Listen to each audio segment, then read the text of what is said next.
My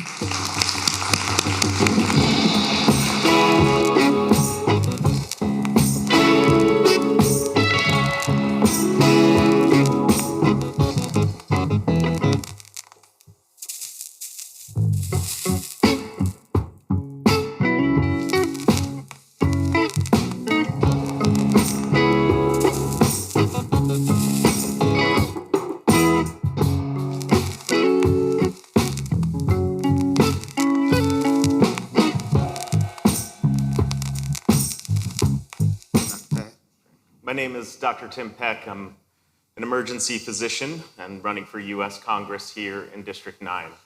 I'm a Clark County resident. This is home to me. I live up in New Washington on a 40-acre farm with my wife and my young son, Cass. He goes to school in preschool in Sellersburg. I swim at the Y, and Jeff, my office here for the campaign and headquarters is on Court Street here in Jeff as well. This is where I live, this is where I work, this is where I play. And I work in the emergency room right now at the standalone emergency department right next to Kroger on East 10th Street, treating patients from that rural area where New Washington, Charlestown is, who currently live in healthcare desert and does not have the access to a hospital on a daily basis, calls 911 sometimes, and it says no one's there. We heard a little bit about my credentials, and I appreciate you giving that introduction. To get here, it was a lot of work to be standing before you. And that work did start as I became a doctor, and then I left traditional medicine for a bit.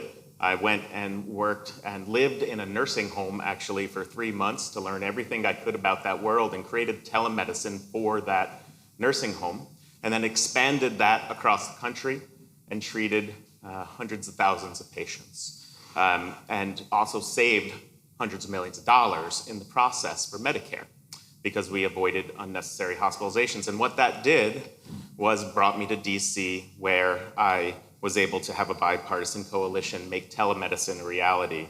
You know, it costs too much to work in this country right now, and that's what I hear at the doors. I will tell you all about my plans to solve that. And thank you so much for having me today. It's going to be a great debate. Hi, my name is Keil Roark. I'm a former UAW assembly line worker, electrical engineer, and military veteran. I spent 11 years in the Navy, 8 years as a UAW assembly line worker, both in Newark, Delaware, and Kokomo Transmission. I'm also a dad, of course. I have 4 children, a Christian, and I used to teach at Ivy Tech as well. And I'm here because I'm deeply worried about this country, and I'm deeply worried that our folks here in the 9th Congressional District are struggling financially with pressure of healthcare, wages, housing prices, grocery prices, and the like. And my campaign is based off, what am I going to do quickly to fix that? How can I ease the pain of our folks here in the 9th Congressional District? It's that simple. That's my goal in this campaign. I truly believe that some people say, I have a chip on my shoulder. Well, I kind of do. I'm not afraid to fight for my folks. I fought when I was in the 90s, and no silver spoon in my mouth. I did everything on my own. I worked my way through college. And I took those experiences and educational background, and I served the military.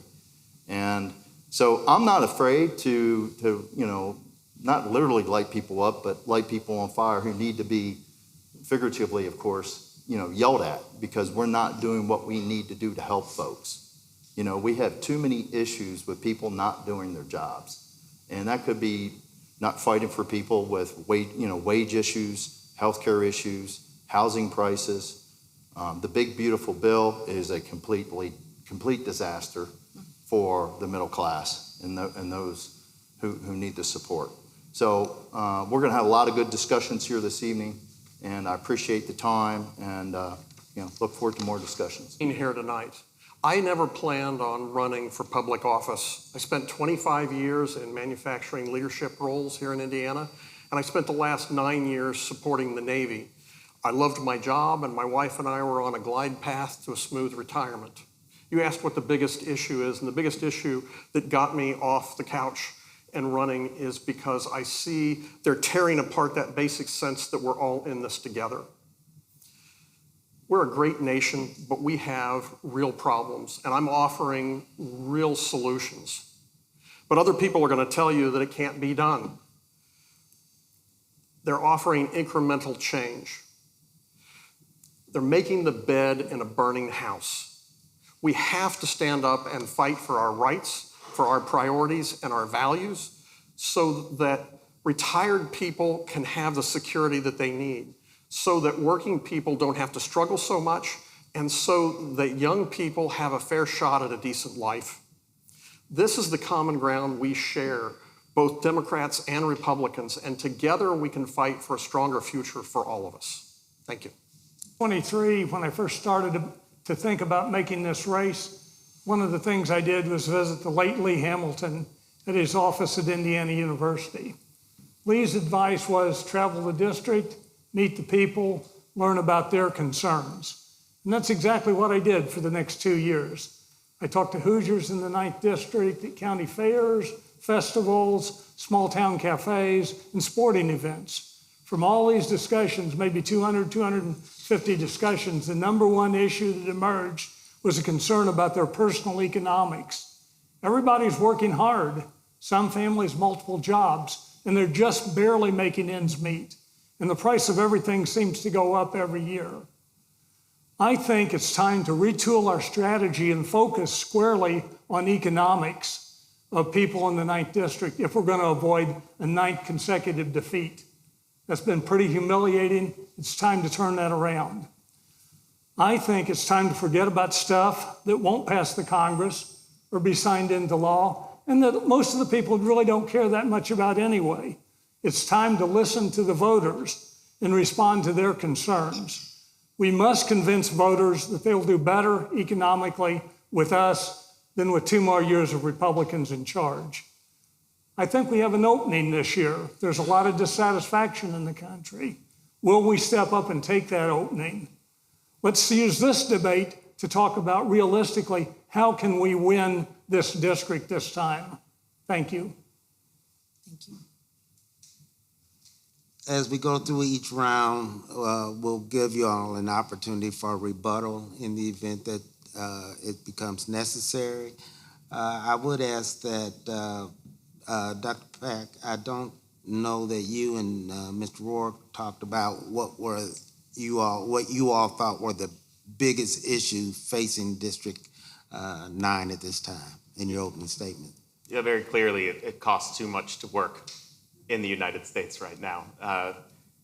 At the doors, and we've knocked 10,000 of them at this point, we speak to people, and overwhelmingly right now, they are saying, even to go to work, I lose money.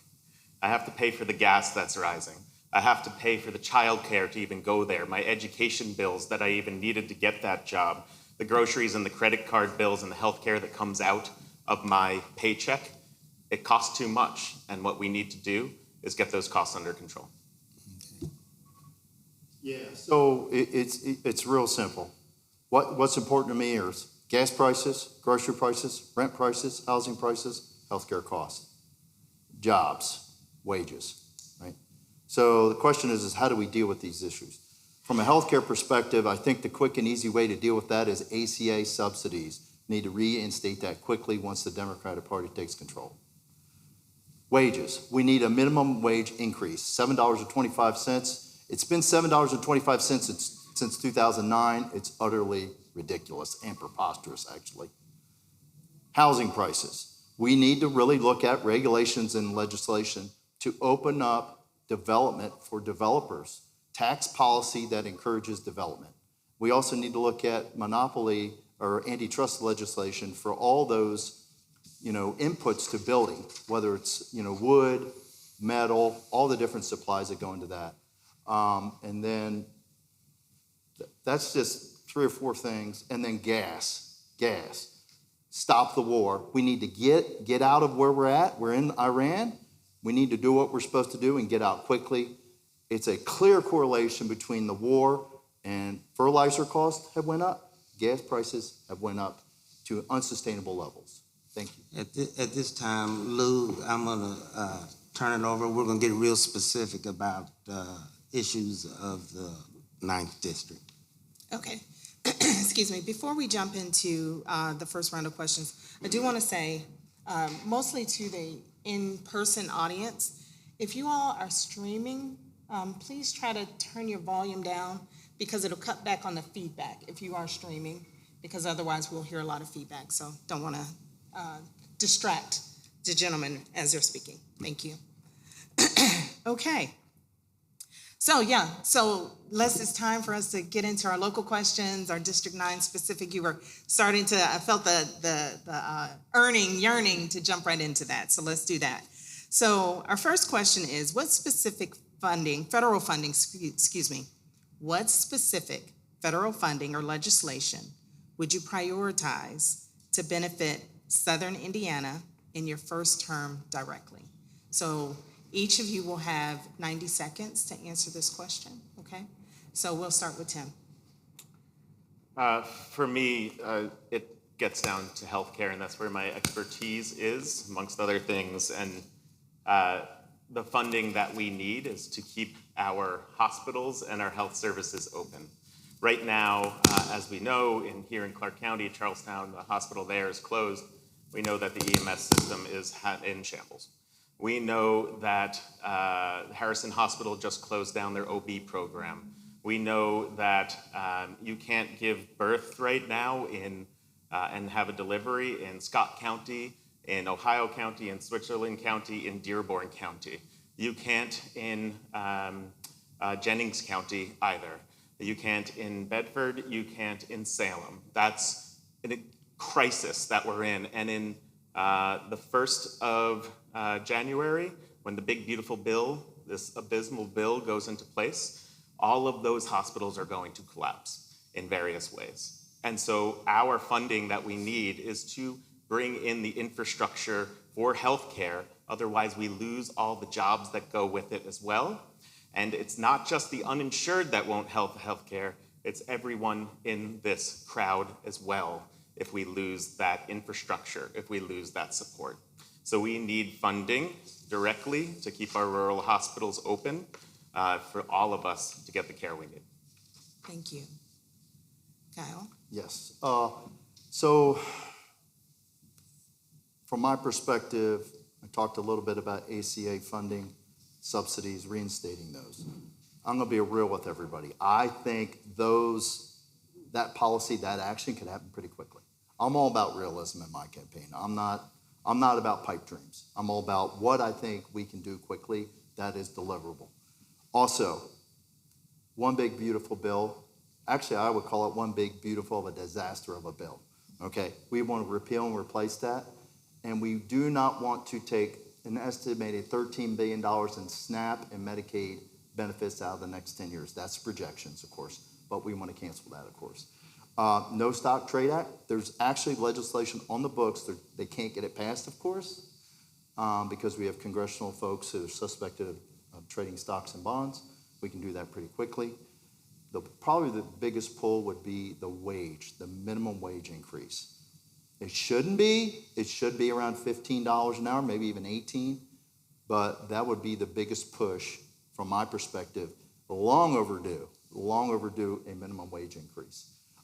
So from my perspective, I would kind of highlight those four as something I would aggressively pursue, from day one to the first 30 days in office. Thank you. Thank you. Brett? There's a lot of problems that have to be addressed. We have to stabilize the Affordable Care Act and rural hospitals immediately because they're facing collapse. We have to lower the cost of living for people and tax relief, and that's going to start with a $20 an hour minimum wage, the first $20,000 tax-free, and expand who's eligible for overtime. We need to reduce price fixing by rolling back the tariff costs, pardon me, and align our immigration policies so we have labor so we can have a strong economy. We need to make emergency infrastructure investments. There's 1,000 bridges in the state of Indiana that are physically in disrepair that need to be addressed, and 1,000 more that need close look. We need to upgrade our water systems and our electric grid. There are so many things. This is not just one issue, and if you're going to be a congressman, you have to be looking at more than one or two issues. We need to expand the Small Business Administration so that it's been gutted by about 45%, and that's going to be important. We have to limit non-compete agreements. We have to strengthen workforce education. There's like 15 different ways that we're supposed to be supporting that. And we should transition to Medicare for All, because Medicare for All will have the biggest impact on the lives of all of the things I listed. It's going to take time, and it's going to take work. He didn't. Okay, go ahead. No, I was just going to say to Brad, you know, I know he's a good man. I know we want to do Medicare for all, but quite frankly, it's a pipe dream. It's too expensive. We have a doctor shortage. We potentially could have long wait lines. My question for Brad is, how do you plan to, one, pay for it and get it passed in Congress? Brad, you want to? Yes, I desperately want to respond to that. Thank you for the opportunity. I was figuring out how I was going to weasel this in, and you just dropped it right in my lap. It's a gift from God. I'm going to give it to you. Number one, it's not a pipe dream. It is reality in almost every developed nation except this one. It is a reality for billions of people and hundreds of countries around the world. Universal health care costs less than the healthcare system we have. People don't go bankrupt, and in those systems, they die 6 years later than we do. And we can do it working with the Progressive Caucus and Physicians for a National Health Plan. There are people working on this. It's doable. I know, Dr. Peck, you want to respond, but we're going to let Jim. Oh, well. It costs $17 trillion to get Medicare for all off of the ground. It does save money in the long run. Absolutely. And we are the only country that's developed that doesn't have universal health care. We need health care for everybody. Health care is a human right. There are steps that we need to get there first, which is to lower the cost of health care so that we can expand it. Medicare isn't all it's cracked out to be. It's really great for very healthy people often, but if you need long-term care, you can lose your home because it wasn't paid for it. If you need a long ICU stay, you can lose your home. If you are someone on Medicare, 20% of those people are still in medical debt. This program still needs fixes before we expand it, and in the next 2 years, we need to do that work before we do. Okay, thank you. So I'll do my statement here. So after a year and a half, we have so many things falling off the track that it's going to be a major effort to try to get the country righted again. And it's going to be a war, there's no doubt about it. Hopefully we will have the House of Representatives and maybe even the Senate. But that's, unfortunately, bills that we pass have to be signed by the president. I do think that there will be a fair amount of support across the Congress for revisiting the Medicaid cuts, revisiting the ACA subsidies that our Representative Aaron Houchins voted against, making healthcare more expensive for all of us, and especially for people in the lower income brackets. So I think that there will be some support for that. I also feel that it's important to restore the personnel cuts that were made to the veterans hospitals last year under DOGE. I think that's irresponsible and terrible for our veterans. So I hope I hope there would also be good support for that. And maybe those two things could get through. Hopefully some other stuff as well. Thank you. Thank you. And I know you all were biting again to try to get into talking a little bit about your plans. I'm gonna give you a little bit more time. So our next question, and we'll start with, Keil, we'll start with you, which is, what is your plan to address the rising cost of living, including housing, groceries, utilities, and for families in this district? Yeah, so like I said, I talked about increasing minimum wage. Cost avoidance, ACA subsidies. I think that's part of it. That's something we can do that's cost avoidance. So on average, folks are paying 25% higher for healthcare if they have ACA, okay, Affordable Care Act, right? So we're gonna try to implement those cost avoidance measures. Another thing we're gonna try to do is we want to improve educational access for those high in demand jobs. Skilled trades training, medical field jobs, x-ray tech, phlebotomists, and the like. We want folks to be able to have access to those educational programs so they can get out and get a good paying medical job and or skilled trades job. I just saw an article where we have baby boomers retiring in droves, and they're asking the question, how are we going to backfill all these skilled trades jobs? So my plan is to offer low interest or loan forgiveness for skilled trades training, educational access. That's one. Of course, wages I mentioned earlier, ACA subsidies. And then we also need to look at economic development, right? And that's going to come from those local communities where we think we can attract new businesses, whether it's high tech, new medical companies that want to come to this area and do business. Because that's the future. We need to continually evolve and look for opportunities, entrepreneurial opportunities for people to start businesses, create jobs, so people can have good jobs and stay here in Indiana. That's my goal. And we have to have good tax policies that support that activity. So I think that my time's up. Thank you. Thank you. Brad? There are four things, general things we need to do. Number one, we need to reduce the barriers to starting a small business, which is eliminating the non-compete agreements so that people can go out and start their own businesses. We need to expand access to capital, going back to the Small Business Administration and other support for entrepreneurs. And then we need to get the fundamentals right. So broadband needs to be implemented. The infrastructure, roads and bridges, I keep coming back to bridges, and then workforce development. There's about 12 to 15 different workforce development laws and programs in the government, and we need to work with local community leaders to help to make sure that we can get those focused in the areas that they need help. And then we need to reduce structural cost, and Medicare for All is a huge impact on this. The fact is that 80% of bankruptcies involve medical debt, okay?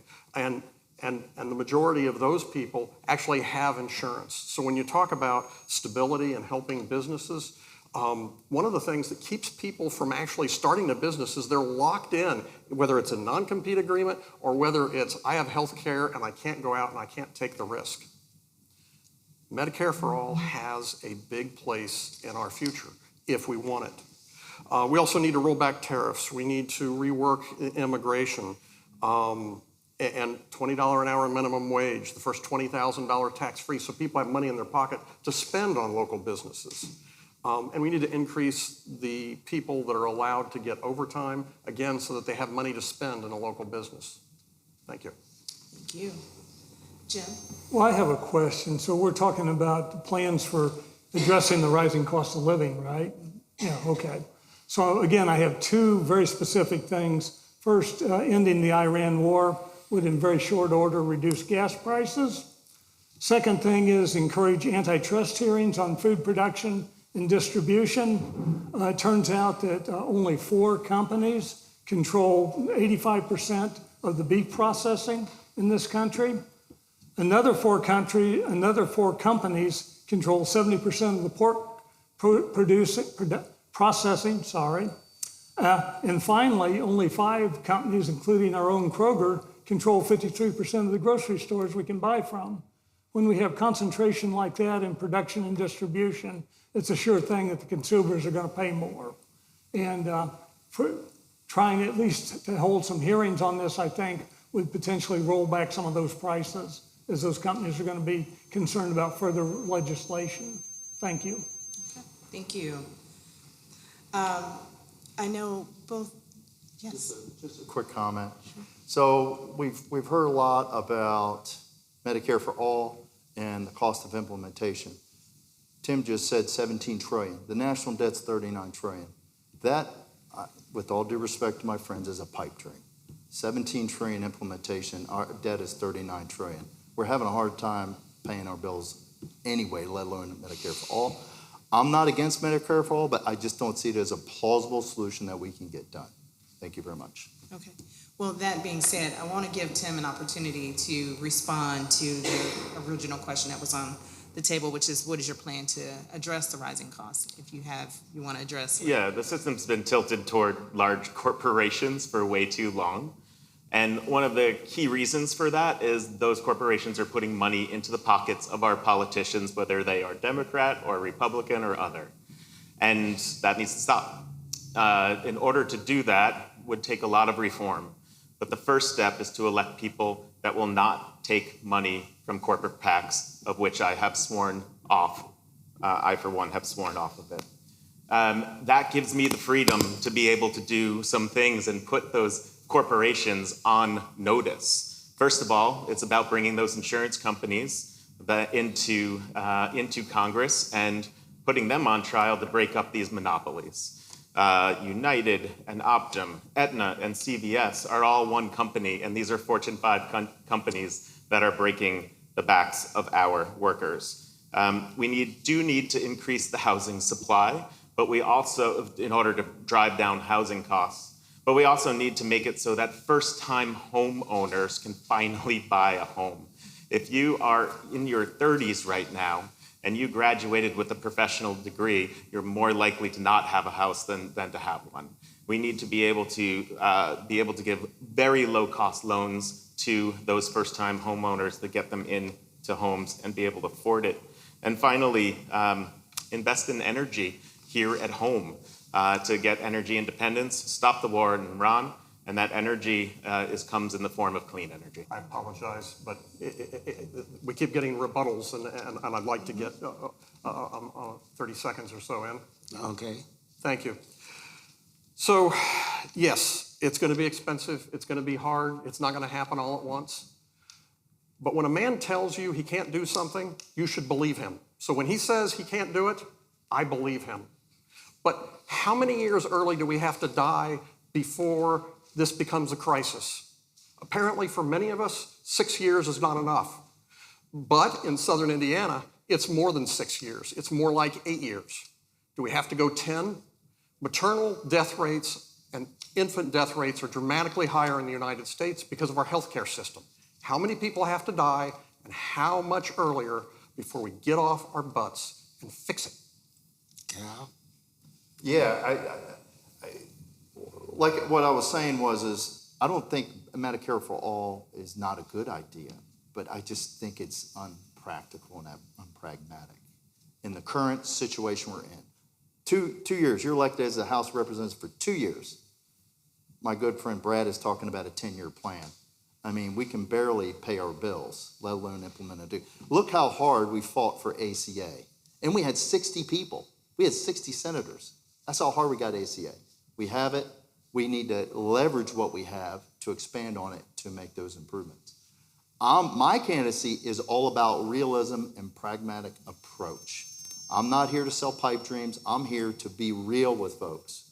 I'm not being disingenuous. I just want to be real and honest. Like I said before, I know I have a chip on my shoulder sometimes, but you want a fighter to go in and go to bat for you. That's the guy. I'm that guy. We're going to go into healthcare in the next section. Okay. So we'll give you a chance. I think you got Yeah, we're going to round up with one more question as it relates to specific, and you guys have kind of touched on it, but I want to give you an opportunity of actual time to expound. So as Southern Indiana continues to grow, what role should the federal government play in supporting affordable housing and infrastructure and transportation? You've kind of mentioned it kind of in each of your segments, so I'd love to give you that time. And we'll start with Brad. Yeah. The federal government has a lot of programs that support communities and give grants and other aid. But it needs to start by working with community leaders to make sure that we're giving the aid that they really need. So community development and other people need to make clear what their needs are, and then the federal government and your representative needs to be there to back your play to help make that happen. So I've heard rumors that maybe traffic between here and Louisville is not really great. Maybe that's something that needs to be worked on, but the community leaders are going to need to come up with those ideas. And they're going to need to bring those to the federal government, their representative, and then we need to fight for them. Thank you. As much as I dislike agreeing with Brad, I'm 100% with him on his last statement. It is a problem that local, state, and federal need to work on together. In terms of housing, there are, as Brad says, a number of programs. There's still money left in the American Rescue Fund from all those years ago in 2008. There's several different HUD, Housing and Urban Development programs that provide housing both for building new housing and for renovating older housing. So to some extent, the representative's office needs to be sort of the clearinghouse between federal programs that are available and helping get that information to leaders. When community leaders contact a representative, you should have somebody in your office that gets an answer about, is there a program that would address your specific situation? In general, I think that we do need to increase funds for low-cost housing if something should be done. So that's my answer. Thank you. Tim?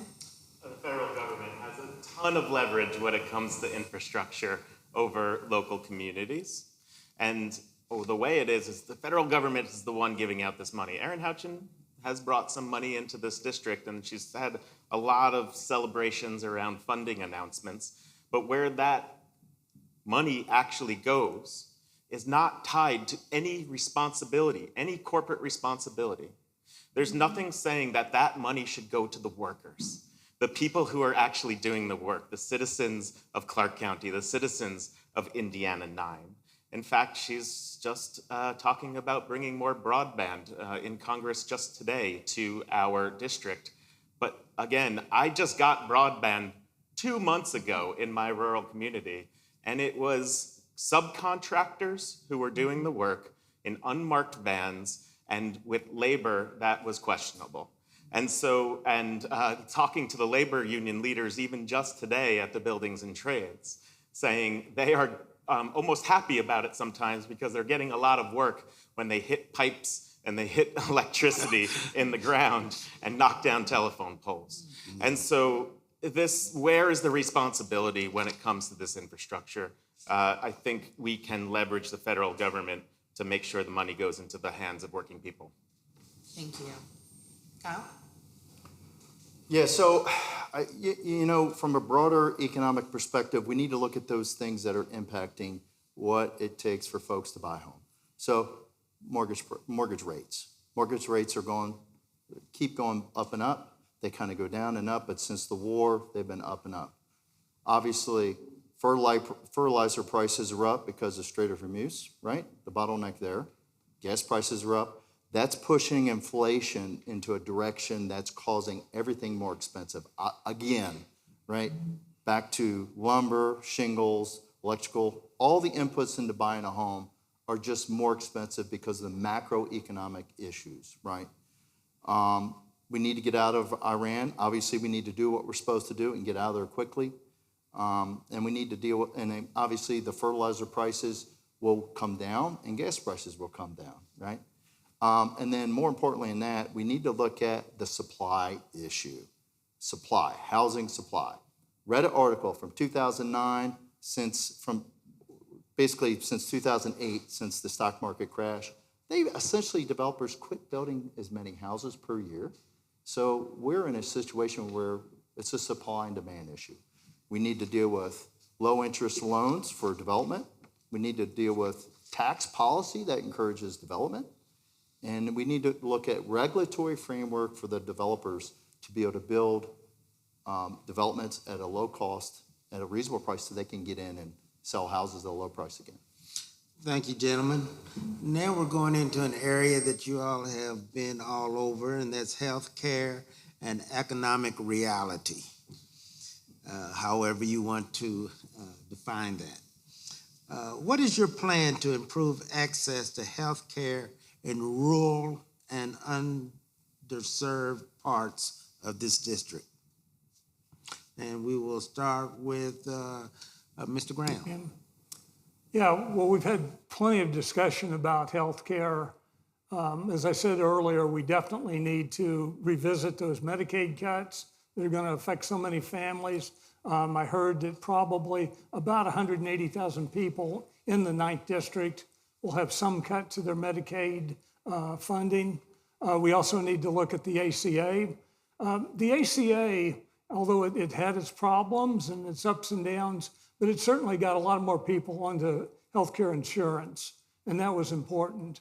And after the subsidies are lifted, a lot of people, young people in particular, are not electing to pay those or going without insurance. And so that's a drag on the system when they do have something major and they end up in the emergency room, and eventually we end up, as taxpayers paying for that. So I think that the ACA needs to be studied, and we need to fix the problems. We need to look at those subsidies again, see if there isn't something that can work there to help people. I think the people in especially rural communities suffer. We know that it's going to be impacting the rural hospitals. A number of them have reduced services and have announced that they might be closing. So all of these things are going to be important to the rural economy. Thank you. Dr. Peck? I treat rural patients on the daily. I'm going into work tomorrow night and the night after. Please, I hope you don't have to visit me in the emergency department. But if you do, it's unfair right now, the way things are set up. And hospitals in rural areas lose services, close their doors, and they are across the country because the people walking through the door don't have insurance. It disproportionately affects rural communities not having insurance.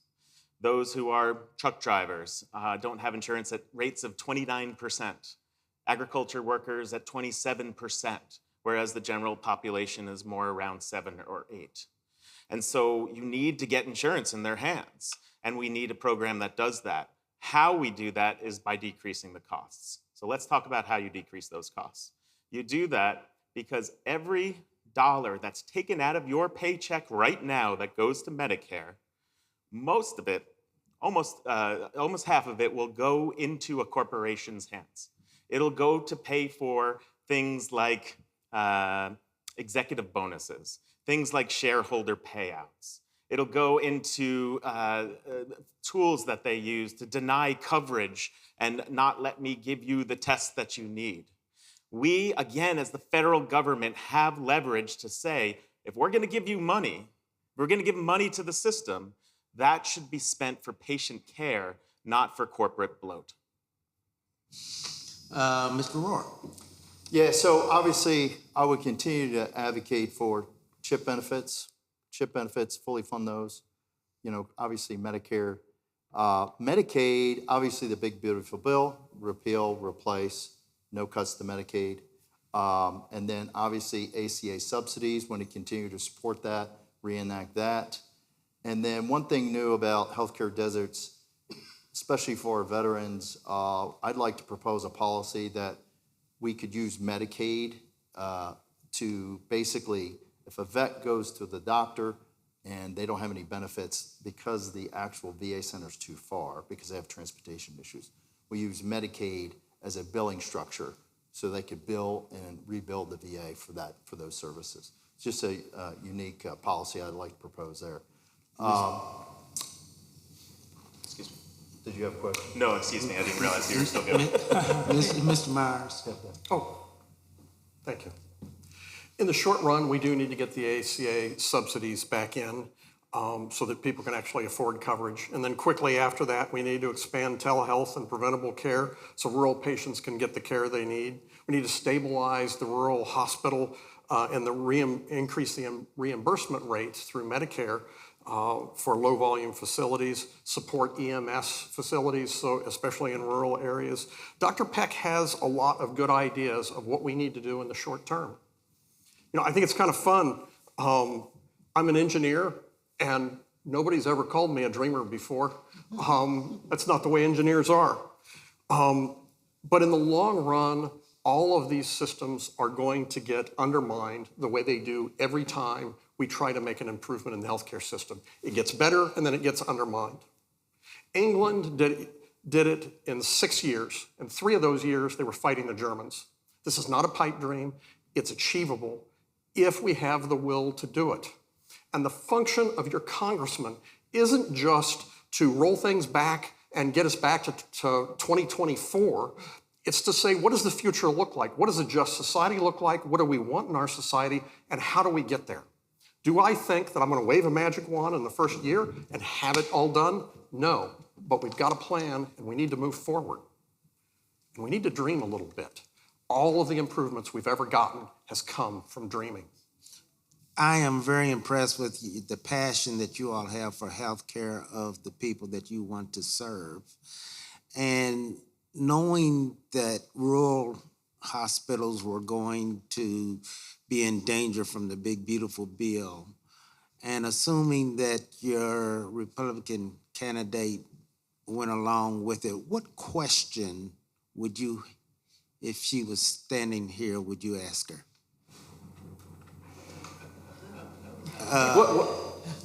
Why did you vote for the big, beautiful of a disaster bill? When you know it's going to take, $13 billion approximately in SNAP and Medicaid benefits? Because you know the hospitals, St. Vincent's, right? North Vernon, Salem, and Corden, right? Those are on margin, very razor thin margins relative to cost. And what's going to happen if you pull those benefits back? Less patients, it's going to push them in the red further. So why would you vote for a bill that you know it's going to hurt your district? That's my question. Dr. Peck? Who paid you to vote for that bill that way? So, that's what it comes down to. So every bill that she's voted on, whether it's Duke Energy putting money in her pocket, whether it's insurance companies, whether it's big banks, are dictated by the money she's taking. That is the problem with politics, and we need to vote the people out who do that. Yeah, ditto. So I try not to agree with Dr. Peck any more than I have to during a debate, but I've already done it in this question, so I'm just going to follow through. My question would be, please answer his question. Okay.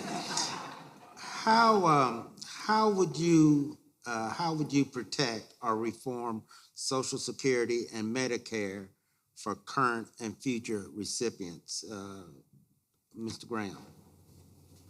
Want me to start again? So this is a great example of the need for political courage and some common sense problem solving. There's a bunch of things we could do to protect Medicare and Medicaid, but instead we simply kick the can down the road because we don't want to anger any of our big dollar donors. And it's got to the point where both of the trust funds are running short.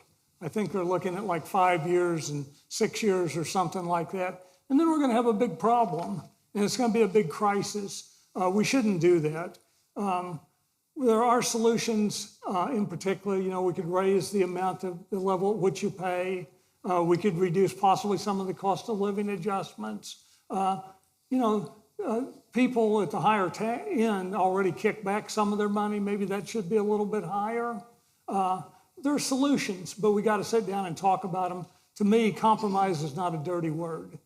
Compromise is how we get things done as an adult. The people that tried the no compromise approach with their spouse are usually called divorced. Thank you. Dr. Peck? Social Security and Medicare are promises. We've paid into them. We can't take them away. And it is lazy to start to say, maybe we should peel back these programs to save money, when so much money is being spent in such a way that's wasteful. And so we do need to dream, and we need to dream to change Medicare in the way that we're paying for costs. We cannot give the money straight to corporations as we are right now. Prior authorization, billion-dollar ad campaigns for pharma companies. They're taking our Medicare dollars and using that to fund those things. It's pretty simple. Put the people who are taking that money on notice and say, we're auditing this money. You can't have it for those reasons anymore. We need to use it for patient care, and we'll be able to expand Medicare. When it comes to Social Security, Jim said it briefly, at $185K on your salary, when you stop there, you stop paying Social Security. Why? Keep paying as you move up into more and more tax brackets. That will fill the coffers and give us a first step toward saving that promise to Americans. Mr. Roark. So just one quick question. I want to follow up just briefly. I know you brought in a Republican colleague, Aaron Houchin. So my question is obviously Brad and Tim are pro Medicare for all. I'm not pro Medicare for all. Okay, okay. Well, you want to implement it. 17 trillion, you just said it. I know, I didn't say that. I said it's going to cost 17 trillion, and therefore I'm not going to do that. Okay. I'm going to get the cost down so that we have more money to expand healthcare to more people. Okay, so my question is how are these two going to sell that concept to the broader Republican community, those disenfranchised Republicans and those independent voters that we need 20% to secure to win in November? I'd love to hear that answer from both of them. Happy. I've been talking about it with Republicans all the time. Many Republicans don't have health care as many as those who do. I talked to two in a bar the other night where we talked at a party about, hey, do you need more health care? Do you have health care? And they were struggling, and he was a Republican. And we said, okay, do you realize that the money that's being paid is going into these corporations, not into you getting health care?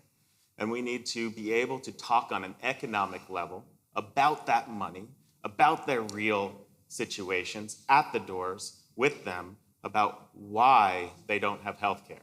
And then one other thing, he lost by 100,000 votes in 2024. Well, So, just so you know. Brad, you want to respond? Well, I got to say something back. yes, he does. I'd love to hear it. This entire state lost to Donald Trump 2 years ago. The Donald Trump wave came through here, and a lot of great candidates lost. We had amazing candidates at the gubernatorial level who lost. It was a tough election. Since that time, people have learned that Donald Trump is a sinking ship, that what has happened has been horrible for so many people. And I have been at the doors, thousands of them, and talking to Republicans, independents, otherwise, who now know that and are mad at what happened. And so we need to reach them, have the operations and a real campaign to be able to reach them, of which we've built.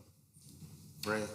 okay, so I will answer first the question that the moderator asked. And then, I can afterwards, but anyway. and then if the moderator so chooses, I will address the question that's been put on the table, right? So with that preamble, it always stinks to go last because all the good answers are thrown out by the people in front of you, and all you've got left, in many cases, is just, yeah, me too, right?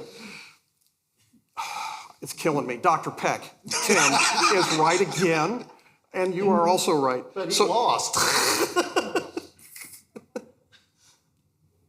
There is a cap, and 30 years ago, only about 3% of all wages were over that cap, and now 17% of the wages for Social Security are over the cap. If we remove the cap entirely, it will secure Social Security for 20 years. So we can take that off our list of things to worry about. There are straightforward solutions. They're usually more complex. This one's pretty straightforward. Now let's take the question of how am I going to win?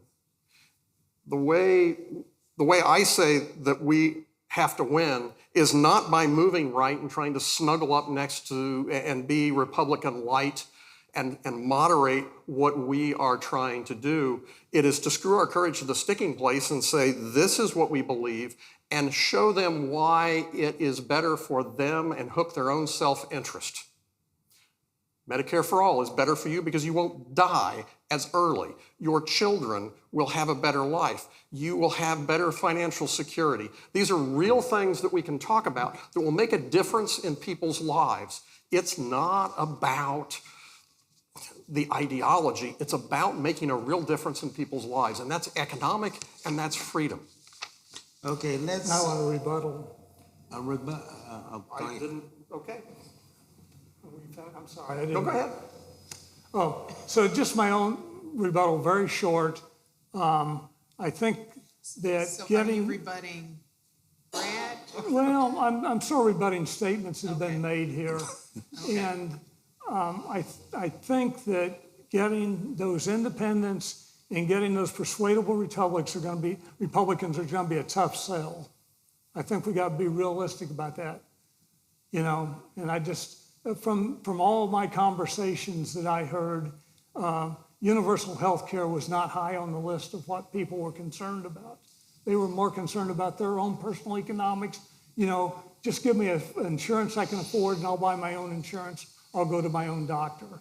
We know that the issue is going to be demagogued by whoever your opponent is, okay, in the general election. So my concern is that the general election is the bottom line here, okay? If we don't, no matter how wonderful our plans are, if we aren't successful in making that sell, we're going to have 2 more years of Republican, and none of it will get done. Okay. Let's go to the next question. Going back to rural hospitals and emergency services, which are struggling across southern Indiana, what specific federal action would you take to prevent closure and improve emergency response time in the district? Let's start with Dr. Peck. Right now, the way we pay for healthcare is if you do something, a physician does something, if a hospital does something, if an ambulance does something, they pay it. In rural areas, that doesn't work, and that's why they're failing. We're not paying hospitals for what is the value that those hospitals bring, which is staying open, which is being available to the public all the time and always there.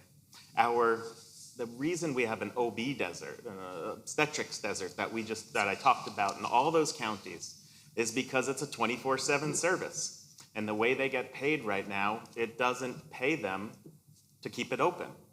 And so we need to have a bill that supports rural communities to be able to make sure that they are getting the funding for keeping their doors open, not just for the services that they're giving on any given moment. It's really a fundamental way of changing the way we pay for those hospitals. And there will be a lot of support to get that done because, again, on January 1st, 2027, these hospitals, Harrison Hospital's losing $4 million a year right now.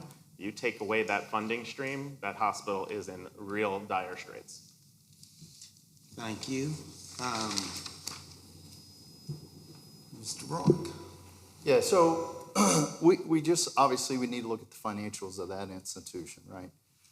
We need to look at, service caps on anything from just normal doctor visits to specialty care, whether it's a cardiology visit or gastroenterology visit and such. We need to look at caps for those services. And I know that would be a struggle. But in order to save that institution from going deeper in the red and closing, we'd have to do something like that. And then also we need to look at restructuring their debt obligations. How do we restructure those debt obligations?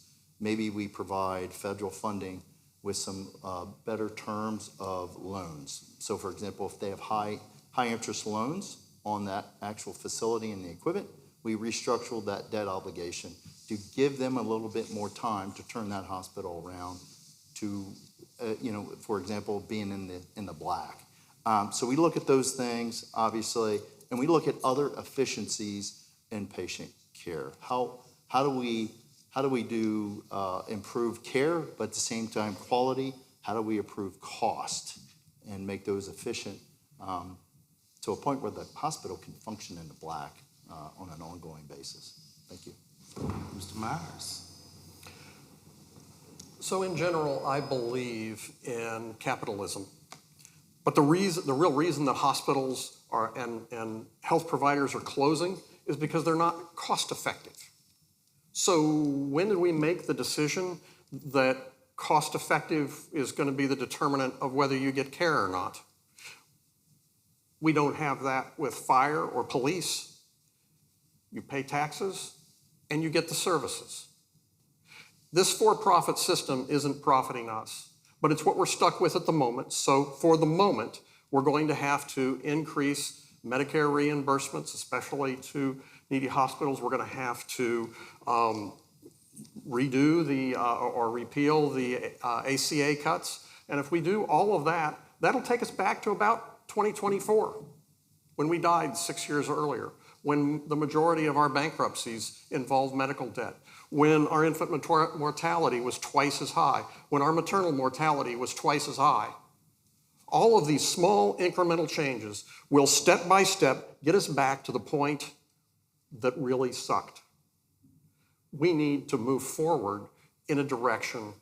We need to stabilize immediately. We stabilize the patient, and then you provide additional care and you make the patient better. That's my understanding of medicine. That's as deep as it goes. Mr. Graham. Yeah, for sure we got to stabilize the situation, because there's a bunch of rural hospitals in this district that are probably going to close next year when the Medicaid cuts hit. It's essential to revisit those cuts. It's also essential to visit the elimination of ACA subsidies voted by our current Congresswoman. Another thing, there is within that provision for rural hospitals funds, and Indiana got a share of it. It's important to audit those funds and make sure it's actually spent on rural hospitals and not something like IU Health. Okay, we're scheduled for a break unless you all want to continue on. It's up to the candidates. How you guys feel? Let's continue and get it done. Everybody okay? That's the attitude. I'm fine, yeah. Let's keep on trucking. All right. Democracy. Infrastructure and workforce. Describe a time you disagreed with your own party. How would you represent your district if party leadership conflicts with local needs? Mr. Roark. Yeah, so, I mean, at the end of the day, it's about your constituents. It's about fighting for them, working for them, serving them. That's the job. It's a leadership's job. It's not a popularity contest. It's not a pipe dream. It's a leadership job. I got 11 years in the Navy serving this great country, and I put a lot on the line to do that. And I have the background and experiences to be able to issue identify with our constituents. So the goal is you have to serve our constituents. They're number one. If you start serving yourself, guess what? The people are going to know that, and you're not going to elect it. But the reality is you got to serve them, and at the end of the day, it's them first over party. Now, obviously, the party, you got to work with them and, and try to come up with some policies that work from the party perspective, obviously. Because all of us, I think, from a party perspective, agree on most things, but a few, of course. But, at the end of the day, it's about the constituents. It's about doing the right thing for them. And it's about this country. I'm here to serve our constituents, the state, and our country. I'm deeply worried about it. Thank you. Well, you have seen the disagreement that I face with the party, okay? There are people that say we need to move right, we need to dream small, we need to be practical. And there are progressives that say we need to stand up and fight for what we want and need, to fight for our rights, our priorities, and our values. And there are people that say, there are votes over here and I'll snuggle up next to the Republicans and we'll pick up some votes. And in the last election, it didn't work. People that did that lost more than the average Democrat. What I'm saying is that we need to fight for what we believe in. We had to do this with women's right to vote. We had to do this for a 40-hour work week. We had to do this for Social Security. We did this for Medicare and Medicaid. We did this for civil rights. We did this for the ACA. We have to stand up for what we want. or we're never going to get it. That is my difference in the party. And I felt strongly enough about it that I quit my job a year shy of early retirement to run for office. Mr. Grant? Yes, two short answers for me. I disagree with the Democratic National Committee right now in their refusal to release their analysis of the loss of 2024. I think we need to be transparent, and we really should face why we're failing, why we're not winning elections. Secondly, who would I represent? I would represent the people of the 9th District first, always. Thank you. Thank you. I represent the district, and start with, if you don't take corporate money, you don't have to be in the pockets of corporations, like many of our Democratic colleagues do. And at the same time, if you don't take Democrat DNC money, you also don't need to be in their pocket. Good thing that the DNC is not going to give any money to red rural Indiana. They've already said that they don't want a 50-state solution. They would like to go and focus on the blue states and the purple states and leave us alone. Keil said, "How did you lose last time?" I'm going to tell you how we're going to win. The DNC, the Democratic, the National Party, I'm sorry to tell you, wasn't around to help. And they're not going to be around to help this time either. Their cavalry is not coming. So what do we need to do? What did we do? We had a postmortem. We looked at everything that happened, and we said the media is broken for us. We can't get into people's homes. And so I made a podcast. I made a media company and co-founded that, in which we've had millions of views from people who are Republican, Democrat, Independent, otherwise focusing on local issues to reach them. We've reached so many poor people. Plus, we built the infrastructure in those last 2 years, and now we're using it, sending out postcards. Please come and write them. Going and knocking on doors. Please join us knocking on those doors. Making phone calls. Please make those phone calls with us. We have that operation, and that's how we're going to win. Well, let me ask you all this then. What does bipartisanship leadership look like to you? And where would you be willing to compromise? So obviously you want to stick to your core principles, of course. But I think bipartisanship starts with the relationship building, civility, right? If you go in there and don't have good bedside manner, Dr. Peck would understand what I mean by bedside manner, you're not going to be able to build relationships. If you can't build relationships, guess what? When you want somebody to sign up for your legislation, they're not going to come running. So it all starts with relationship building. You might be as far left and right as possible, but you have to at least like that person to be able to build compromise and consensus. Because what we have now is the total opposite. People can't even stand, they don't play sports together, they don't do basketball, do nothing. And we see it. We see it. It's constant chaos. We have got to get back to civility, relationship building. I have the background, I have background in Navy office. I was a Navy officer recruiter. I was in production at Chrysler. I used to manage all swaths of folks.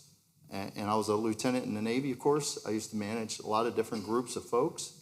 And I understand what it's like to that empathy. We need to get back to empathy, understanding what the other person's dealing with. And we need that to understand our constituents.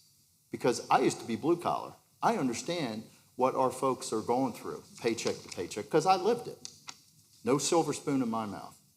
And I think at the end of the day, building that consensus, that's how we're able to get things done in Congress. And that's my plan going forward. Mr. Myers.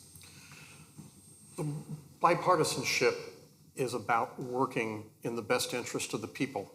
So if the Republicans ever have a bill that helps with housing and it's a good bill, then I'm for it.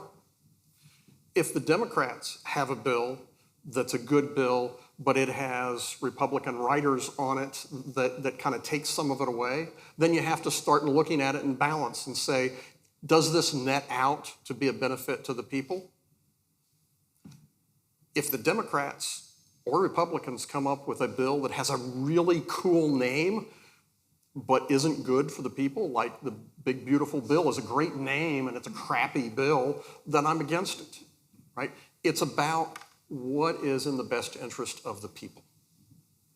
That is, and bipartisanship, we think about it mostly from a political basis, but the fact is that even inside our own tent, there are different interests that we have to balance. And a part of the job is to balance those interests and say, how does this net out as a net positive? How can we minimize the hurt that it would cause and maximize the good? And that's a judgment call. And you need somebody that's well-rounded and understands and listens to people to understand what those trade-offs are. And I've listened. Thank you. Yeah. Mr. Graham. And so throughout my life, I've worn many different hats. And most assignments I've had, I've ended up working with people with strong opinions and different priorities. And somehow I was able to work together to come up with win-win solutions. I think it can be done.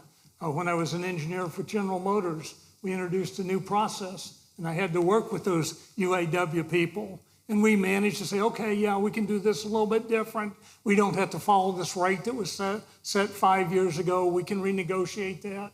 So to me, compromise is the way adults get things done, okay? And for most of our 250 years, that's how this country works. The times when that didn't happen, we had some very bad results back in 1850 and so forth and going forward. So we certainly don't want to hit that again. I think a lot of problems in the country started about 20 years ago when we had a group that ran for office saying, I won't compromise with the other side. That should have been disqualifying right there. But a fair number of them had some success. And so people started running on the other side. I won't compromise with that other group, and kind of got us to where we are today. We need to get back to sitting down at the table, analyzing the problems, and coming up with common sense solutions. Thank you. Dr. Peck? So I've done this work already and done it successfully. I'm extremely proud of it. But I worked with Democrats and Republicans to expand telemedicine access across this country. Before telemedicine was a thing, I testified before Congress. I've met with hundreds of, over 200 representatives and senators, and we helped get telemedicine in place just in time for COVID to save millions of lives. Seen bipartisan work. And what I learned is that actually at the core of it, we all pretty much want the same thing. You might be surprised to hear that, but you would go into a Democrat's office and say, I have this thing called telemedicine. It's amazing, and this innovation's great, let me tell you about it. And it helps a lot of people. And it also saves a lot of money. And then you would go into a Republican's office and say, I have this great thing called telemedicine. It's an amazing innovation. Do you want it? It saves a lot of money, and it helps a lot of people. And the Republicans and Democrats would hear the same messages, you just had a different priority of which you talked about it. And through that work and a lot of dedication, and it does take time, you can get things done. I also just want to say to Keil, of where he said people don't play sports together anymore. I coached my kids' Little League in a precinct that went 85% for Trump every year that he ran. So we do the work together. We do know how to be neighbors together, and we got to be neighbors to our Republican colleagues if we're going to win this election. Thank you. I was just going to not really do a rebuttal here, but it's one thing to play sports with them. It's another to get them to vote for you. Thank you. Okay. All right. Well, we've talked probably a lot about infrastructure, but Dr. Peck, you actually brought up the fact that the federal government has a lot of money to be utilized for federal infrastructure. So my question to the panel is, how do you ensure that federal infrastructure investments benefit both urban areas like Jeffersonville, and we see all of what's going on here, but also rural communities throughout the district as well? Yeah, that money has to go to the workers, as we talked about before. There's a ton of leverage that we have to say, okay, if it's going to a corporation, you have to pay your workers well. You have to make sure that their environmentals are protected as well. But you also have to think about the things that connect those two communities. which is transportation, which is broadband, which are the pipes and tubes that connect the communities. Every time you put something into a city, you need those pipes to come out to a rural area. Every time there's something in a rural area, you need those pipes to go back into the urban area. Okay, thank you. Keil, would you like to expand on that as well? Sure. You know, it all comes back to issue identification at the local level. What are our mayors saying? What's the mayor of New Albany saying? What's the mayor of Jeffersonville saying? Right? What's the mayor of Madison saying? Okay, what are they saying they need? All right, do they need fiber optics? Do they need new roads, new bridges? Do they need new piping, waterways, right? What are the issues? And you're only going to get that is if you have those relationship building skills to identify what exactly is needed. And once needed, then you could start to funnel federal dollars, transportation dollars, and infrastructure dollars to those specific communities to help provide that infrastructure planning and dollars so they can actually get things done. I know under the Biden administration, New Albany benefited quite a bit from infrastructure dollars that came into New Albany and other communities as well. So once again, I would be one of those folks who leans into that local community, whether it's Bloomington, Seymour, right, or Franklin or Jefferson County, to understand what are their issues, what are they going through, what do they need to help support, whether it's schools, roads, bridges, child care infrastructure, things of that nature to help that community flourish. Because we want them to be successful in the future. We want that infrastructure to be built such that businesses come in to create jobs and economics and wages. We want wages to go up for our folks in this district and to be successful so they can take care of their families. Thank you. Brad, would you like to? Can you repeat the question, please? Yes, absolutely. So how do you ensure that federal investments in infrastructure benefit both urban areas like Jeffersonville and then rural communities as well? So Keil and I have been disagreeing and not getting along all evening, but I'm going to have to agree with something he said, and that is it begins by listening to the local communities. The responsibility of the federal representative is to, number one, put systems and processes and bills and programs in place that local communities can use.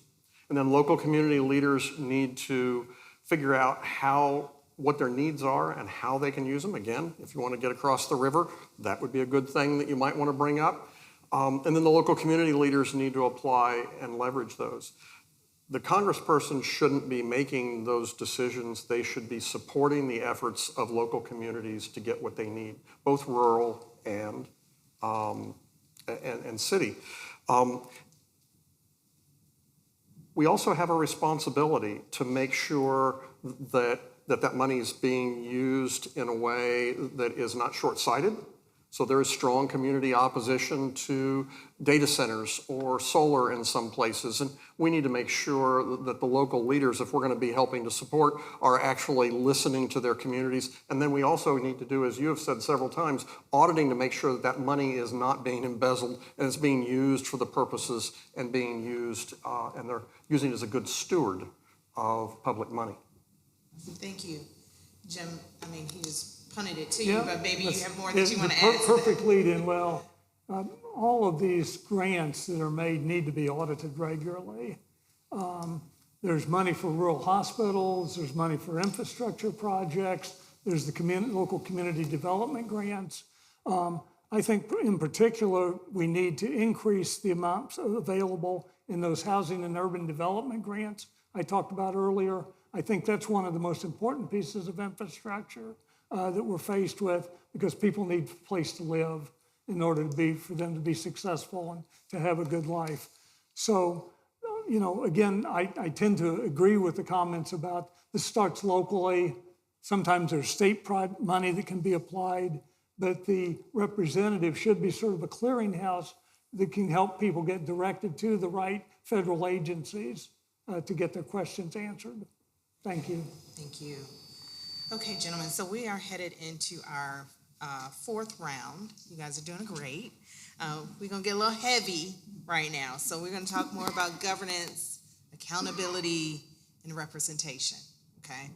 So my first question, and we're going to start, this question will go to Brad first, which is, what role should Congress play in checking executive power, regardless of which party controls the White House? So that is my question. Sorry, let me repeat it one more time. No, I got it. You got it? Yeah, Okay, I got it right here. Yes, Okay. ma'am. I printed it. Wait for the timer. You go. This is the eternal fight inside of our government. This is what the founding fathers set up, was Congress is supposed to check the power on the executive. Excuse me. That's the way it's supposed to be. And one of the first things that we need to do, Congress needs to get its house in order because they are not doing their job. They're failing in all of their responsibilities. They need to, first of all, ensure that we have a balanced budget and that we have a budget process that works. We've gone some years with no budget at all, just continuing resolutions. And I don't want to get wonky, but that has huge impacts on what the government can and can't do and whether we're doing the people's business or just treading water. We need real oversight. Congress needs to assert its proper role in oversight of these programs that have been implemented, and they have abdicated those responsibilities, and that's part of why we're in the mess we are. That's why they can close or gut the Department of Education and the Department of Justice and the Small Business Administration, and they can put wacky people in the health because they don't have the oversight. And we need to purge corrupt practices, ensure that there are ethics rules, and then we need to do our job when they want to bring a crazy person in to run Health and Human Services, we need to say no. Thank you. Jim? Yeah.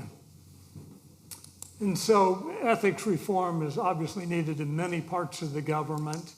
I don't think that congressmen or senators should be treating individual stocks. I think the temptation to use insider information to benefit yourself or your family is too great. That should be something. In the Supreme Court, there needs to be ethics reform in terms of gifts and conflict of interest. And certainly down the line, the Congress has a responsibility to do a whole bunch of things, including declare wars, declare tariffs and other things that they have been advocating, Brad. I agree completely with you on that. For sure, there's going to be a lot more attention paid to that in the next Congress. I think it'll be the 199th Congress, if I'm correct. Thank you. Thank you. Tim? Yeah, I mean, abdicating power and authority over war, over the purse in terms of tariffs, has been embarrassing performance by our Congress right now.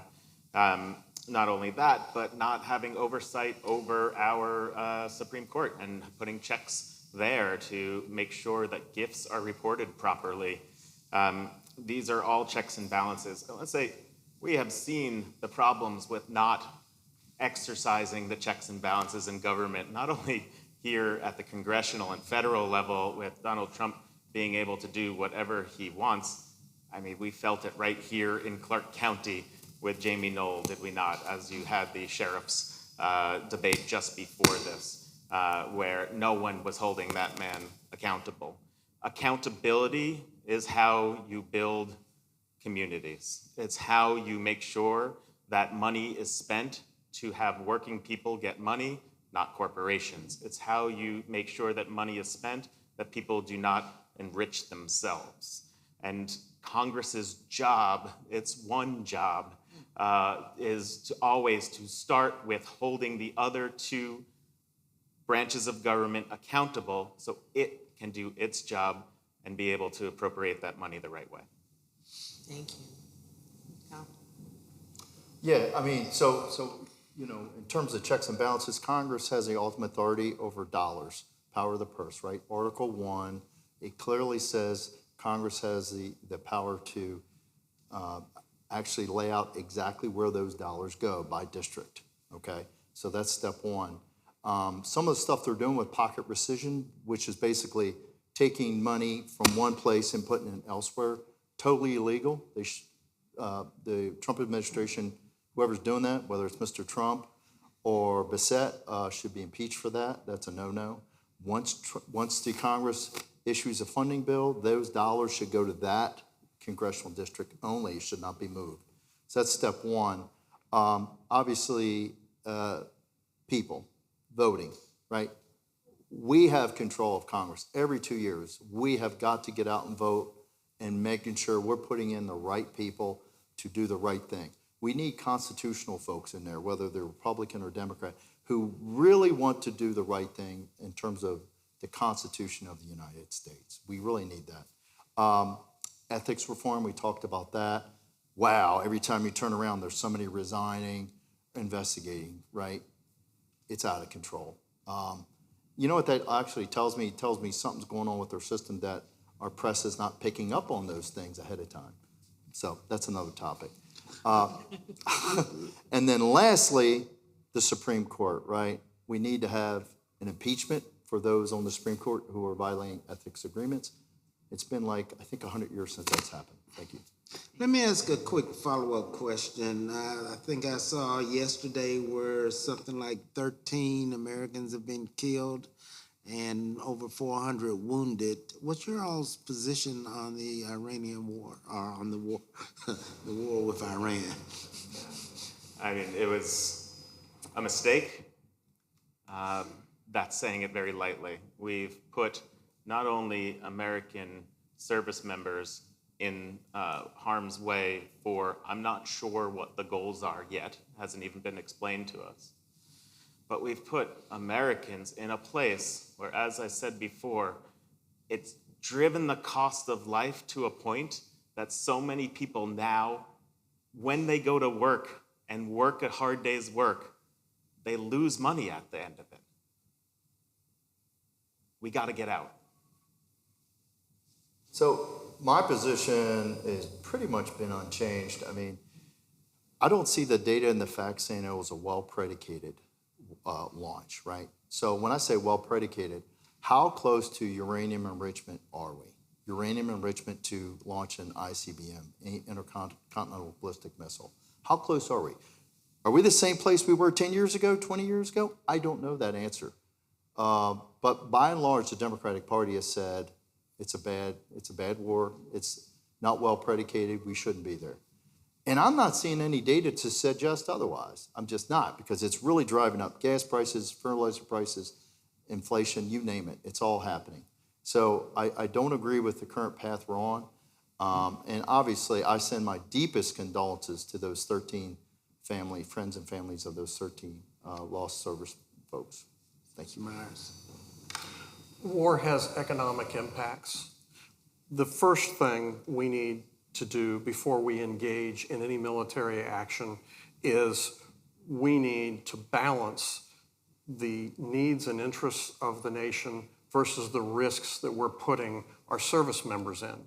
And that needs to be done through Congress, and there needs to be buy-in by the American people through their representatives for any major action, and that didn't happen here. It is unacceptable, and he needs to be removed from office for that failure. Yes, I'm old enough that I protested against the Vietnam War, I protested against the Iraq War, and I'm protesting against the Iran War. Again, I think it was poorly thought out. There was no imminent threat to our country, and now we're seeing the bad consequences that come. And they're just not now in gas prices. We're developing a new generation of terrorists in the Middle East that hate Americans, both in Gaza and in Iran and Lebanon. You know, there's a lot of mistrust everywhere. Democrats and Republicans are all looking to independence for sanity. So how would you work to restore the trust in government among voters who feel disconnected or disengaged? Brad? People don't trust the government because they don't deserve the people's trust. The fact is that the government has aided and abetted, both Democrats and Republicans have aided and abetted the rich and powerful to rig the system against them. And they have told the American people that Well, they're like the sharks that tell swimmers that they need to take down the safety nets so that people can swim free, right? This is a predatory thing, and the government has not protected them like they need to. And now they're suffering with the results. They're suffering that people that are retired don't have the stability that they need. People that are working are living, they're living paycheck to paycheck, and they don't see where they can have a secure retirement. And young people, over 50% of young people 30 years of age, are doing worse than their parents were at 30. That is all based on what the government has and hasn't done in setting policy and protecting them and putting us into wars that haven't been agreed to. If we need to get their trust back, we're going to have to earn the trust before it is given. We're going to have to start working on the real problems and start fixing the problems that are affecting people's lives. It is about the economy. It is about freedom. It is about liberty. It's about all of these things. And we're going to have to put a big dent in it before we get the trust and respect of the American people back. That's a great question. And in my opinion, it's the extreme polarization and partisanship we have right now that are tearing this country apart, aided by the 24-hour news cycle and the internet. And you got to say something outlandish to get people's attention.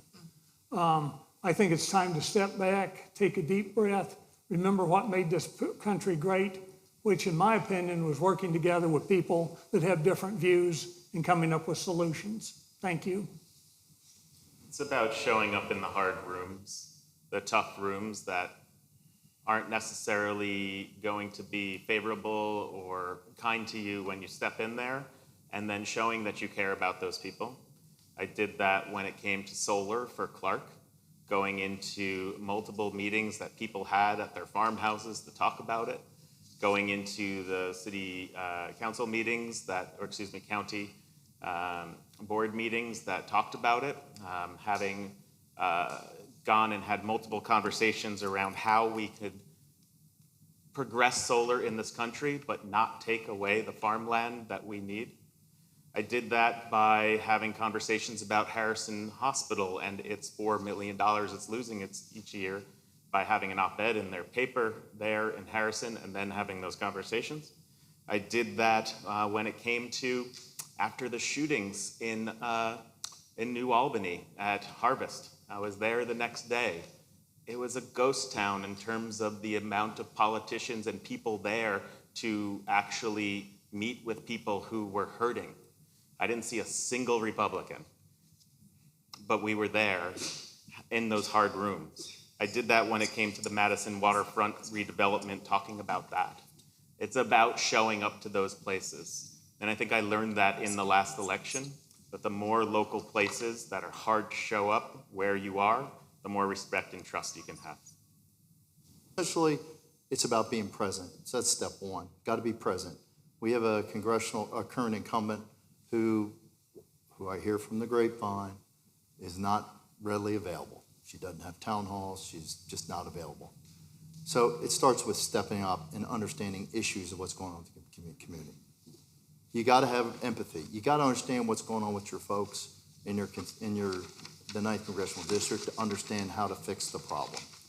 And another thing, we have to start showing genuineness and authenticity. We have to be able to say, you know what, I was wrong. I don't have all the answers, but I'll figure out how to find the answer. That's what we have to start doing with our folks here in the 9th.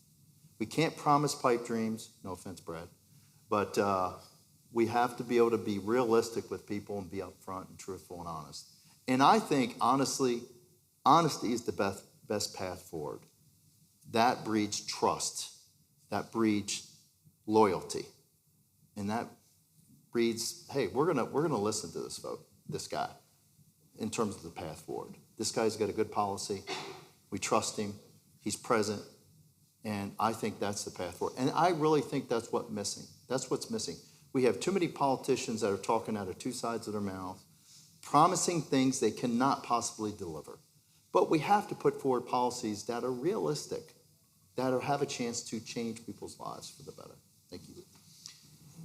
We're going to, because of time, we're going to go ahead and go to the audience who submitted questions, what we're calling a speed round. So we want to try to answer as many of these questions as we can.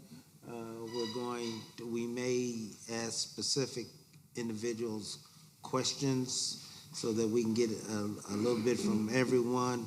If someone strongly feels like they would like to respond to a particular question, then let us know.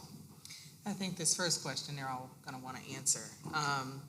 So this question says, what is one policy position that clearly distinguishes you from the other candidates on the stage?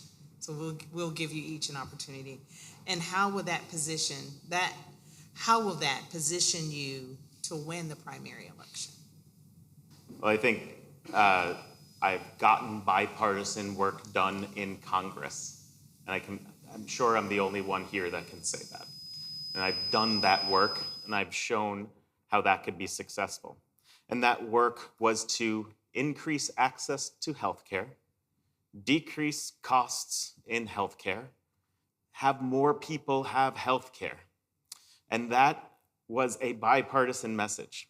And that is how I will lead to make real change in healthcare. Immediately, I will be an expert in that when I get into Congress that people will look to, even as a freshman.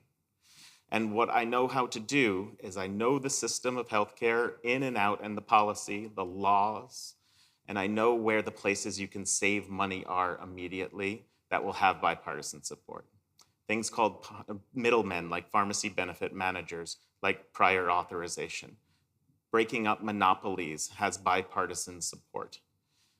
Making sure that pharma companies aren't spending our public money for their advertising campaigns has bipartisan support. All of these things can and should have bills around them that will be introduced immediately. Thank you. Kyle? You know, I think clearly, I think wages is the biggest problem our folks face. They can't get ahead because their wages aren't at a level to keep up with the cost of living. We need a minimum wage bill badly, right? I think at the end of the day, wages, it's all about wages. If wages go up, obviously folks are going to be able to pay for healthcare. They're going to be able to pay for housing. They're going to be able to pay for rent prices, healthcare costs, and the like, right? Childcare.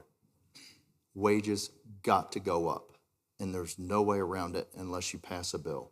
Also, we have to start looking at AI and how AI is going to impact jobs, okay? There needs to be an AI bill with regulatory reform on how fast it's coming and what it's going to do to jobs, okay? But it really comes back to wages and jobs and wages.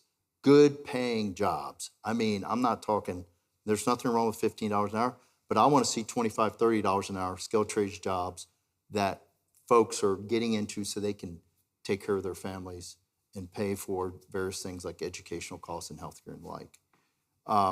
I think that in my military background shows that I have the ability to serve. I have the ability to understand the issues. And I have the ability to understand legal language because I've taken legal classes at the University of Chicago. Thank you. Thank you. Can you repeat the question again? Absolutely. So what is one policy position that clearly distinguishes you from the other panelists, and how would that position you to win the primary? Okay. Well, this may be a big galloping shock to you, but I think that the biggest one is going to be universal health care, Medicare for all, right? And it positions me to, and there are other policies that are related to that or similar to that economically, $20 an hour minimum wage and other progressive policies.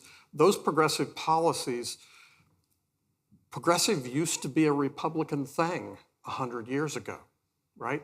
If we start by saying, what society do we want? How do we want our society to look, and how do we get there? In a practical way, what are the steps to get from where we are to our end state, our goal, where we want to be? then we can hook people's self-interest. We can get independence off the couch. We can get some crossovers that say, you know what? I went bankrupt and I see the value of this because of medical debt. I see the limitations that my family and my children are facing, and that's not an urban or a rural, it is not a Democrat or Republican thing, it is what folks are facing. And if we talk about that and give them legitimate hope and a path forward, then they'll turn out for us. Jim? Yeah, there's an old saying that when you're up to your ass in alligators, it's hard to find time to drain the swamp. Well, in my opinion, the swamp is lack of economic opportunities in the 9th District. And I've been focused on that like a laser since the very beginning. If you take a look at my website, jimgrahamforcongress.com, you'll see that's the main part of my platform, along with reasonable things like securing Medicare, Medicaid, and taking care of our veterans. So that's my number one priority. I feel I'm stronger on that. I think I spent more time on that than the others, and I think I can win on that. I think I can attract independents and Republicans to support that in the general election. Awesome. Okay, so, obviously that question was about the primary, but what's even more important is what happens in November, right? So you guys my colleague asked you to ask the incumbent a question, but I want you to speak to the district, right? And talk about how you feel that you're positioned to beat Congresswoman Hutchins in November. And we can start with Keil. Oh boy, this is gonna be fun. Yes. Oh boy. So let's start with the incumbent. What a leader's supposed to do is they're supposed to show honor, courage, and commitment. Okay? Bravery, dedication, decency. When an incumbent doesn't do that, it's very obvious. Okay, so let's give some examples. One big, beautiful disaster of a bill, taking money out of SNAP and Medicaid. Those are easy, okay? Bad idea. But it's the extreme fealty to MAGA, right? Okay, be MAGA, that's fine. But at least show courage. Show courage. Show that, hey, when Trump decided to knock down the East Wing, hey, that's probably not a good idea. Let's have some congressional oversight. This is our house, not his house, right? Hey, next time, blasphemy, right? There's blasphemy, and he's pretending he's like Jesus Christ. Hey, Aaron can't say, hey, that's probably not a good idea to be arguing with the Pope. Probably not a good idea. That's a no-win situation, right? Not a peep. That doesn't show good leadership. So it comes back to leadership and decency and being present. I've been hearing all around the district, absent Aaron, absent Aaron. That's what I'm dealing with, okay? So it's all about leadership. It's all about helping your folks. It's all about serving with dedication, honor, courage, and commitment. Thank you. Right. All four of us have the wind at our back with a potential blue wave coming. All four of us have the unforced errors that Erin has done and her siding with MAGA. That is not different. What is different is that I have spent a lot of time talking with people.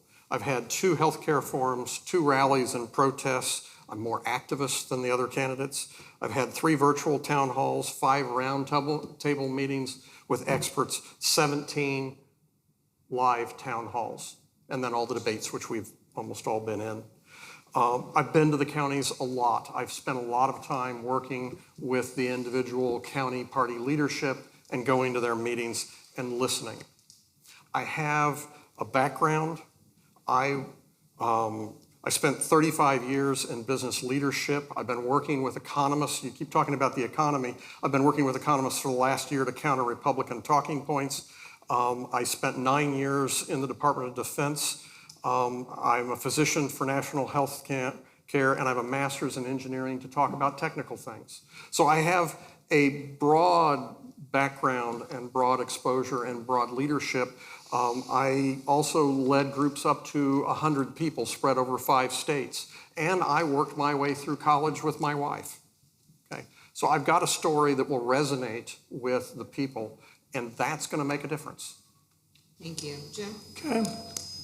Erin's going to be a formidable opponent. She has strong funding. I think she has $1 million cash on hand right now, and it hasn't even started the general election cycle yet.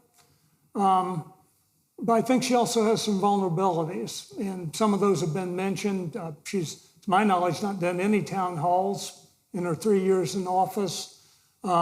If you do get a response from her on a question, it's usually kind of a word salad.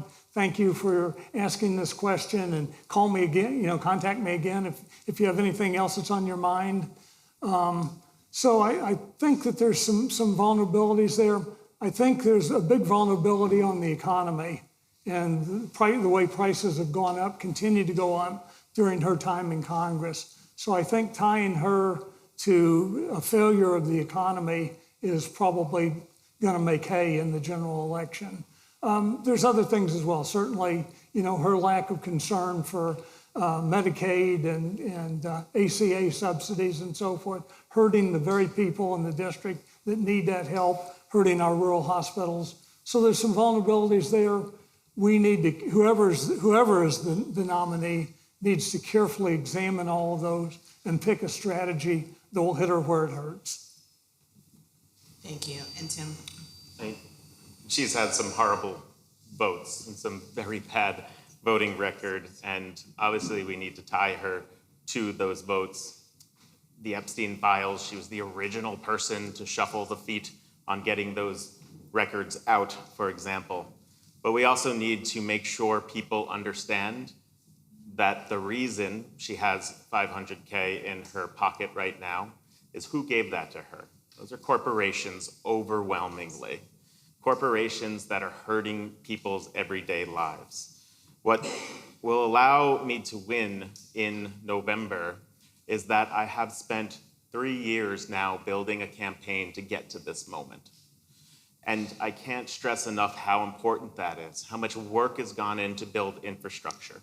Part of that infrastructure is a communications program called Project Next, in which we have podcasts that do hyper-local things. I interviewed 3, not Scotty Maples, but 3 of the sheriff candidates just this week. And that has gotten me into the living rooms and rooms of people who care about that issue that's happening here in Clark County. And I've done that for county after county. And then the operations that we've had in place, that doesn't start. You don't have enough time to do that when you jump into this race just a month or 2 ago, just a few months ago. Those operations include large door knocking. We knocked 5 cities at the same time last week. That includes come take postcards and write them. We've written thousands of them, our neighbor to neighbor. That includes phone calls and phone banking sessions that you can come in. That includes my own call time that I do every day calling voters. It took time to build those systems, and we have them. We're going to leverage them, and we're going to beat Aaron Houchin in the fall. Okay, thank you. Okay, this is going to be real quick. I just need a number. On a scale of 1 to 5, with 5 as the highest, what do you think of the job President Trump is doing to support our Constitution, fair elections, and democracy? That's a tough one. Just a number, please, from 1 to 5. 5 is the highest. 1. 1.3. It could be worse. It will be worse. -5. Yeah, 1. It's on those 3 issues especially, it's less than 1. Okay. How do you draw the line between when it is appropriate and inappropriate for our legislators' religious beliefs to influence their decision or vote on public policy? Yeah. So, consciously or unconsciously, we're all affected by our religious beliefs. And I would continue to operate on those. I think morality has helped guided me through my life, and I think it's important. I think I would prayerfully consider every piece of legislation and make sure that I'm studying it, make sure that I understand unintended consequences, and make sure it's the right thing for the people of the 9th District. Thank you. One of the podcasts that I do is with a priest, talking about how religion and politics mix, and we do that on a bi-weekly basis to get into even more living rooms, people that care about those issues like I do. And it's not so much about the religion. You can't bring your religion into politics, into the public sphere, but you can bring your moral compass that religion provides. And that's how we founded this country and how we need to continue. Yeah, I mean, I go to church. My faith is based off my family, what's good in terms of morality for my family. I believe in the 10 Commandments. That's my faith. But as soon as I'm elected, then I step into what's best for the 9th Congressional District, right? I want to represent them and their beliefs and what they believe is best for them, not my personal belief. My personal beliefs as a Christian, yes, that's part of the job that directly and indirectly influences me and my decision making. But that's my personal hat, and then you have a legislator hat. You have to make sure you're separating between, I'm a big proponent of separation of church and state. Okay, thank you. You asked where the line is, and the line is, faith is important and it informs the morals and the perspective of many of us. But when your faith and your religious views begin to impact or limit life, liberty, and the pursuit of happiness of others, then you've crossed that line that you're no longer acting as a civil servant and a servant of the people. You are imposing your beliefs on others. And that is not the appropriate role of your representative. Okay, thank you very much. At this point, we're going to allow each of you 2 minutes to make a closing statement as to why we should vote for you. Brad, you want to go first? Sure, I'd be happy to. Okay. So you've heard a lot of differences. There's a lot of similarities and there's differences. The economy is very important. Everybody knows that the economy is very important. But when I talk to people and ask them what's keeping them up at night, the economy comes up, education comes up, healthcare comes up, other things come up. But what's really coming up a lot is the most common answer I get now is everything. Everything is keeping me up at night because people understand that this election is about more than just one thing. I'm a strong proponent of universal health care. I believe that economics need to be an important part of this. But what it's really about is the direction of this country. I'm a student of history, and history tells us that this is not the first time that the rich and the powerful have rigged the system against us and tried to take away our rights. History teaches us that we can't tiptoe around this crisis and try to have small plans and just hope for the best. We have to lead our way through it, and we have to have a clear direction of where we're going. And history shows us that if we have the courage to fight for the people, the courage to fight for what we believe in, for our rights, for our values and our priorities, that they will turn out for us on election day. Vote for me May 5th, because the meek may inherit the earth, but they are not going to take back the house. So again, we've heard lots of similarities and some differences, but between now and when you mark your ballots, you must evaluate us four candidates in two critical areas. The first area is message. Does the candidate have a clear and convincing message?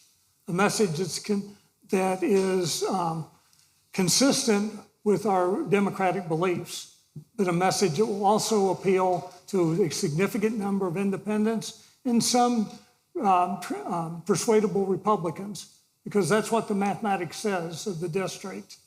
It's a message that speaks to the real concerns of voters, not what we think their concerns are, but what their concerns really are.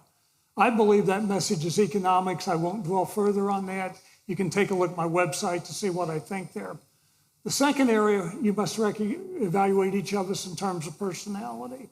Can that person stand toe-to-toe with the Republican opposition and call out the horse manure that she's going to be throwing at us for what it is, horse manure?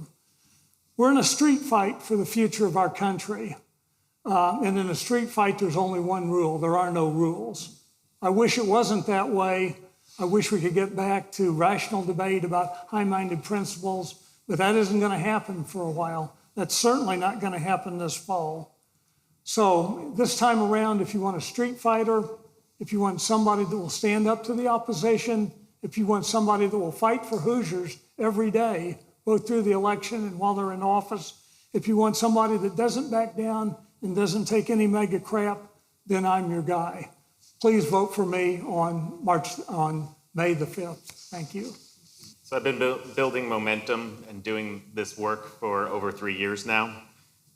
I've knocked on tens of thousands of doors, I've built a media company, and I've gone to these heated county meetings, been in basketball games and county fairs and coffee shops, and I've stayed in the room where it matters. And I've lived in this rural community that's being hollowed out by current administration's policies. But what I've seen in the last year or so that is something has changed in this district. You can feel it. It's palpable out there. People are showing up across the district. At the last No Kings rally here in Jeffersonville, there were 2,000 people. In Corydon, there were 700 people. There's 3,000 people that live in that city. And they were all across the district. But it's not just Democrats, it's Republicans, and I see them at the door. There's a Republican in this audience right now who is looking to reach across the aisle and get behind the politics of people who are telling the truth. And that didn't happen a few years ago. And that Republican just asked me to put a sign in his yard.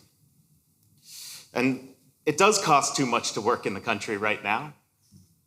The child care, the hospital bills, the gas bills, the credit card debt. And so we're living in a moment in history right now. And you don't just need a candidate you trust, although you do for sure, but you need a campaign that can win. So I'd like you to join us. I'm asking you to join us. Join us for our next phone bank, our next door-knocking session, write some postcards, knock with us. Because if not now, when? Thank you. Good afternoon, or good evening, everyone. Yeah, thank you for the time this evening. Thank you very much. I just want to get back to the basic concepts here. Relatability. It's all about relatability. Relating to everybody you communicate with, talk to in our demographic here in the 9th Congressional. We have largely blue collar, we have college educated folks. And I've shown a background and experience to be relatable to folks, showing that empathy and that honesty and authenticity. And I think that's what matters. I have Republicans coming to me saying, we're going to vote for you. You actually know what I'm talking about. You relate. You've turned wrenches before. I understand what you're saying, because I have. You were in the military. I was in the military. They understand me. I understand them. And I'm trying to make their lives a little bit better. It's not a pipe dream. It's not a dream. It's not just throwing a lot of things out there. I'm actually relating to them. And that's what's neat, because relatability equals electability in this race. And those are the facts. Now, once we get past this primary, we got this big red wall staring at us. We have to get those middle-of-the-road voters. We have to get those disenfranchised Republicans. And they're looking for that because of the economy, because of the Epstein files, because of Trump's blasphemy. I mean, it's on and on. Every day it's something new. But at the end of the day, we have to improve people's lives. It's that simple. I have the experience and the military background to demonstrate. I've actually demonstrated the ability to serve through my experience. And I'm a blue dog Democrat. I'm a moderate Democrat. I'm not a progressive, and I believe wholeheartedly a progressive Democrat cannot win the general. And, obviously Brad and Tim disagree, but that's okay. I have my view and what I think is going to work. My name is Keil Roark. Please go to https://KeilRoark.com, and I appreciate your vote. Thank you. Gentlemen, I want to take this time to thank each and every one of you for being here tonight. You didn't have to be here. More importantly, running for office, I've done it twice. It is no small thing. And I was amazed at how many people thanked me for running for office because, yeah, it takes a little bit of ego, but it also takes a lot of passion and caring and doing what you're doing. And I just want to congratulate each of you, wish you all well, hope that you continue and go beyond conversation, and that we just hope to see you in November. And as the crowd, to give you a hand of applause, and I want to turn it over to Luana. Well, again, I want to thank, I have to look at the camera. I want to thank our candidates, our audience, and for everyone who's participated in tonight's conversations. Again, this event has been brought to us, all of you, by CommonConvo.tv, both the in-person event as well as the live recording. And this is where real conversations happen that will help to build our stronger communities, and just know that no topic is off the table. This program has been produced by F5 Enterprises, LLC, led by Miguel Hampton. Common Conversations, again, is a 501c3 nonprofit, and events like this can only be held with the support of the community. So if you believe in creating spaces for open dialogue and informed engagement, we invite you to support this work by making a donation at CommonConvo.tv. Thank you again for being a part of the conversation, and we will see you next time on the next stream. Thank you again, gentlemen.